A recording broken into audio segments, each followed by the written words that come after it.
good morning. This is Buyit Bautista of the Reuser TV, and we are here in my garden. And before I proceed, I will have this signature from my channel.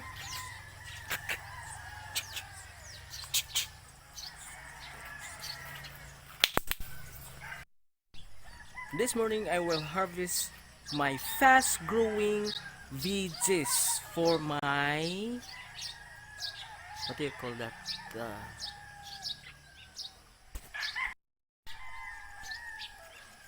today I will harvest my fast growing veggies for my breakfast.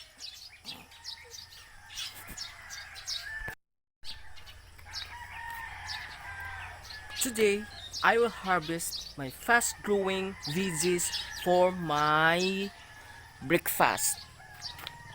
Let's go! This morning we'll make a little tour in my little garden, my vegetable garden. Let's go!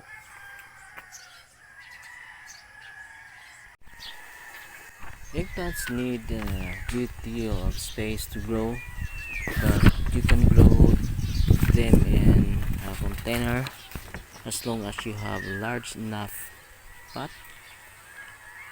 Vast amount of sunlight are the key in keeping your eggplants happy, primarily due to the fact that eggplants thrive in warm soil. You must also keep the soil thoroughly moist but not soaked, and well feed with fertilizer and organic matter.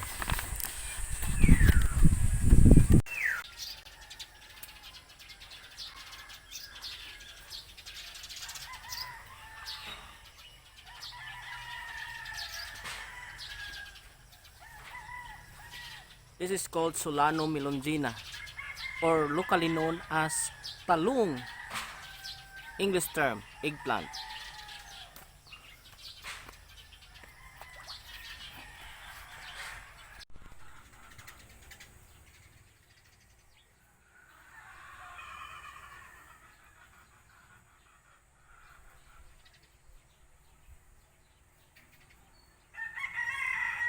One of my favorite veggies, the curcuros. The curcuros, locally named as saluyot.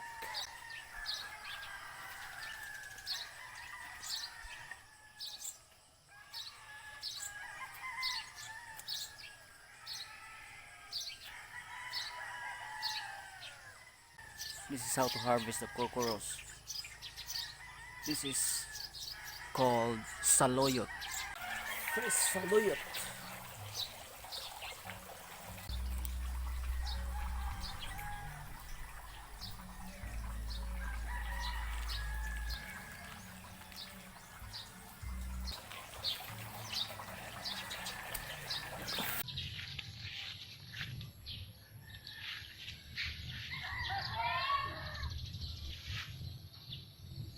And now let us find alugbati. This is known as Basilia alba. Basilia alba, where are you? Here you are, Basilia alba, locally known as alugbati.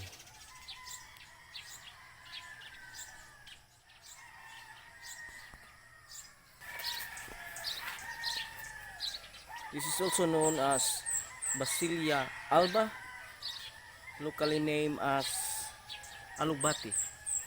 This is also one of my favorite fast growing leafy vegetable.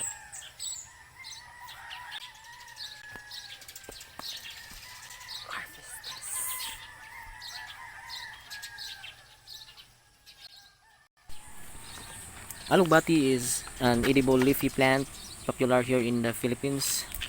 It grows best in hot weather, including summertime. Since it is a climbing vine, it grows best with trellis. It also prefers full sunlight and consistently moist soil. You can grow alugbati from seeds or from cuttings of an existing plant, like what I am doing here. Where are you, kangkong?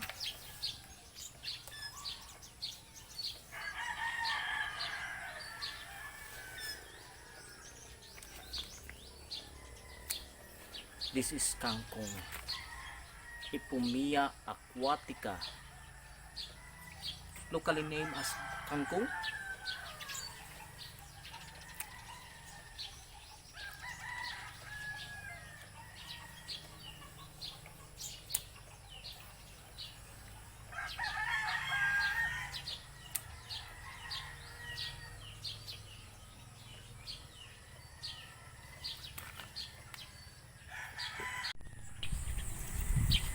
Kangkong is also called water spinach, and here is grown especially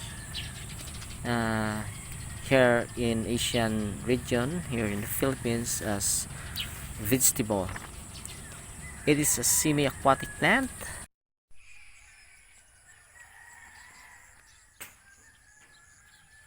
A creeper that grows in or near the water on moist soil.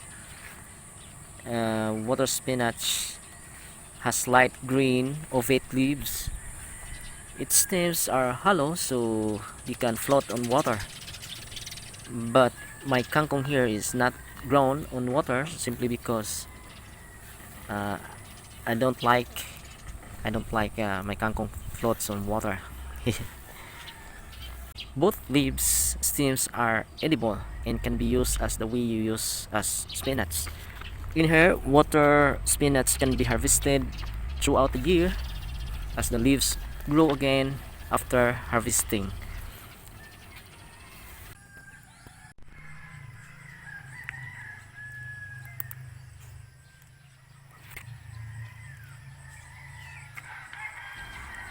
The Moringa tree is very abundant here. Moringa are known for their highly nutritious fruits and leaves, especially due to their fast growing rate and their medicinal purpose. Moringas have been popular additions to gardens around the globe.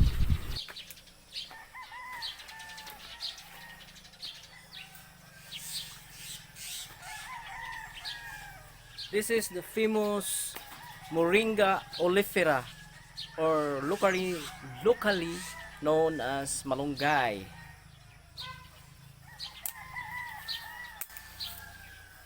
This is malunggay. Malunggay.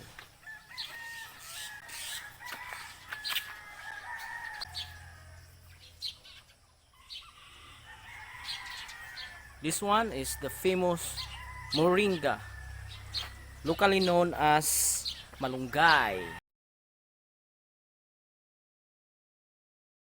Mostly our moringas here are grown outdoors by planting seeds or growing a tree from a cutting. And then you too can have this miracle food. You can have this miracle food close to your home.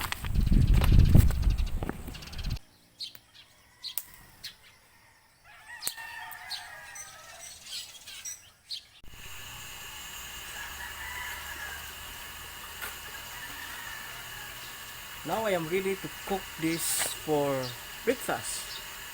May lutuan na rin, me. Me, magluto na ta.